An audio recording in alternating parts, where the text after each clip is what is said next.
entire life has revolved around arguing and fighting with a belief system of my family, a belief system of my own. And one of the things I've always come to realize is, I do believe in God and I do believe in Jesus. But every time I've needed Him, and every time I've asked for help, I've felt it in my heart. I felt who I am, And then I find others that are kind of similar belief system as me, and, I don't mind talking to them about it. I don't mind bringing it up with them. And I know that I've been challenged. I know that God challenges me, because there's different Bible scriptures that pop into my head that I could never remember when I was younger, and I remember now. And it's really funny because I sit there and I pray and I pray, and I just always ask for understanding. I just ask for guidance, And there's not a time that I've ever been turned down or turned away, Through the Son, you get to the Father, Through Jesus, you get to the God. And, you can pray just to God. But I always tell everybody, and this is the honest to God truth, I fight God like a parent. I fight Jesus like a brother. Always arguing, always debating, always questioning. And we're not supposed to do that, but I do it all the time. And it's funny because I get these little challenges in front of me, and we always think we can take on the challenges, and everybody looks at me like, man, you're so successful, or man, you're a great father. And I've always asked God to make sure that that I can be half the father to my daughter that I am, that my father is to me. And it's funny is because I know I've been put in positions in my life to where I never want anybody to look upon me like, oh, he's great, I don't wear suits and ties because I don't want to appear like I'm better than anybody else, that I've got the same challenges as everybody else. I probably have more challenges, and I probably keep half my challenges private because I don't ever want to be judged. And sure enough, I get put a challenge in front of me. I've been in the Marines, I got home safe. I've been in college, I got home safe. I lost my church. In some cases, I've lost my family. Not all of them. I had to fight hard for my daughter, but you know what? Each time I fought, I always asked God to help me. I always believed that Jesus and God were right beside me. I believed that my guardian angel's fighting on one shoulder, the devil on my other shoulder. I do daily reflections because I feel that it's something that people needed to hear. I know that people need to know they matter. And I always ask God, should I do it? Then along comes the situation. I always think I'm prepared for every situation. And it's funny because this time I'm beating myself up about it, because this is the one time I actually believe that I was put a challenge in front of me. Somebody was put in front of me, put in my path, so I could find out what my reaction would be. How strong of a person am I? They just finally found Jesus in their life.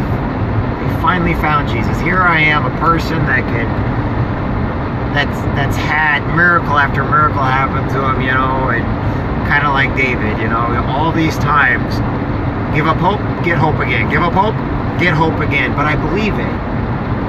This one time, I was put a simple task in front of me. Somebody found Jesus. They're brand new. They don't know where to go. They don't know where to start. All right. All of a sudden, my head it pops into my head. I needed to give them a certain book. The book I read all the time, The Giver, or not The Giver, The Dream Giver, by Bruce Wilkinson. Okay. I read a couple passages. It relates to my cause. I'm all set to go. All right, great. Everything's in order. So I make my journey to where I need to be.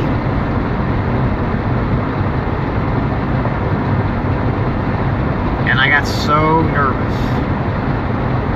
I forgot to ask for help. I forgot that I was there for a reason. I forgot that Jesus was right next to me. I forgot the little sensation in my heart. It wasn't the butterflies. It was God saying, look, this person needs your help. They're not dying physically. They're dying inside to where they need somebody to help them. And they've already got a spark, and he wanted me to go help. And I forgot everything. I got to my mission, and I failed. I had one mission. I had one goal. And I put myself first instead of God. I put myself first, and I lost all train of thought. I put my needs of myself above the needs of the other person. And I failed. And I couldn't figure out why I failed. I couldn't even figure out what I was doing wrong. I didn't realize I wasn't asking God for help. I wasn't looking at Jesus for, what am I doing wrong? I was looking at, oh man, I must have really blew it this time. Oh, I must have failed on this one. Oh, and then all of a sudden I realized I got the book right there. But I stowed it away. A friend of mine died, and I was thinking about how great this friend was to me.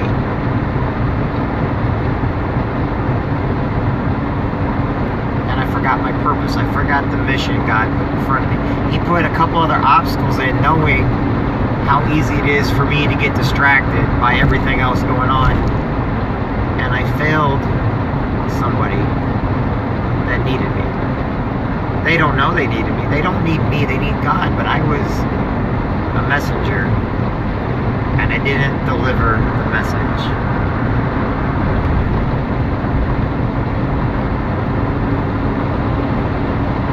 I was the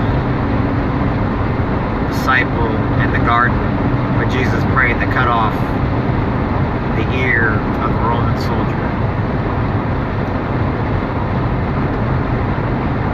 I was the disciple that went hiding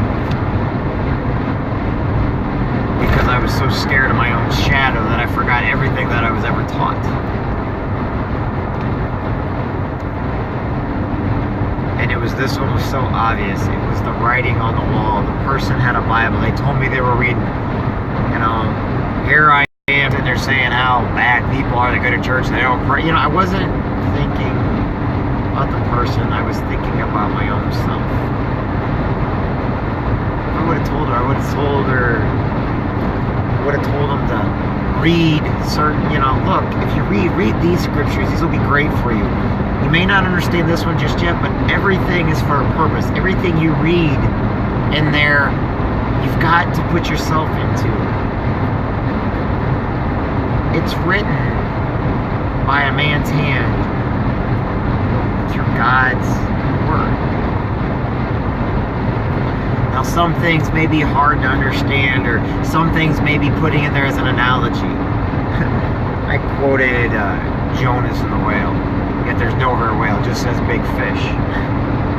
That was stupid of me.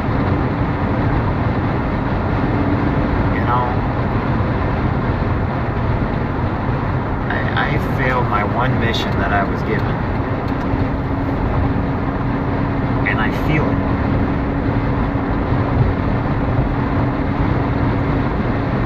Somebody needed me tonight, and they needed me to be a beacon or some kind of, and instead I was the very thing that I always tell everybody not to be. I was the negative person. I was the person that was so consumed with who I am that I wasn't worried about who they were.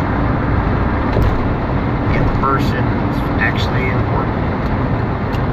They actually mean a great deal. And when I left, I was overjoyed, and I realized I failed at my mission. I failed at the one thing I was supposed to do. It wasn't about me. And it shouldn't have been about me. And it wasn't about me. and I failed.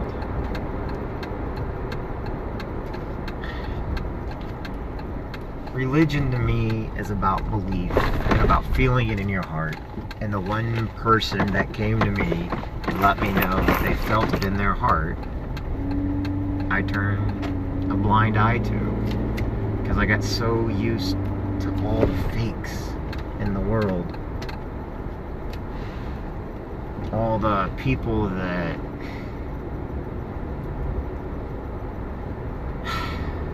I didn't see somebody that was actually reaching out.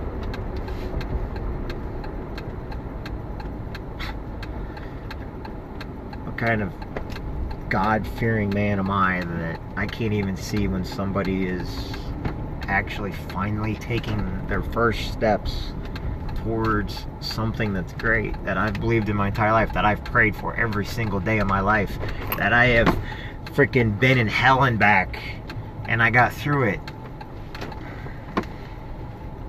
Yet, I was the first person to turn them away.